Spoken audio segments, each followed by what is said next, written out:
Hi అండి. ఈరోజు నేను చేసే కర్రీలోకి వేయవలసిన మసాలా అయితే టమోటో, జీడిపప్పు, బాదం, పచ్చిమిరపకాయలు, కొత్తిమీర పేస్ట్ రెడీ.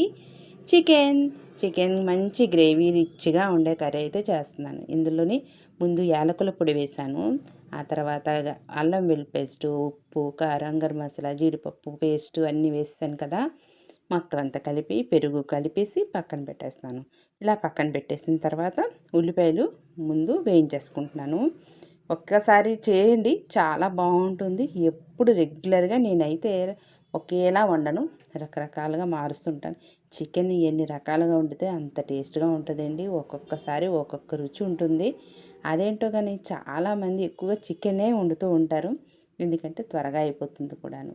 ముందైతే ఉల్లిపాయలు ఫ్రై అయిపోయిన తర్వాత చికెన్ వేసాను కదా, ఆ తర్వాత అందులోనే టమోటో జీడిపప్పు పేస్ట్ కూడా వేసాను. బాగా వేగిపోయింది. ఆ తర్వాత అది ఎంత బాగా వేగితే రుచి అంత బాగుంటుంది. ఆ తర్వాత కావాల్సినంత నీళ్ళు, గ్రేవీ కావాలంటే ఎక్కువ నీళ్ళు వేసుకోవచ్చు, మామూలుగా సెమీ గ్రేవీ కావాలన్నా అలా వేసుకోవచ్చు. నేను కొంచెం గ్రేవీ కొంచెం కావాలనుకుని నీళ్ళు వేసాను. లాస్ట్కి కరివేపాకు, కొత్తిమీర వేస్తే ఏం వాసన వస్తుందండి. చికెన్లోని కరివేపాకు వేయండి, సూపర్ స్మెల్ వస్తుంది. కర్రీ అయితే రెడీ అయిపోయింది. వీడియో నచ్చితే లైక్, సబ్స్క్రైబ్. Bye bye.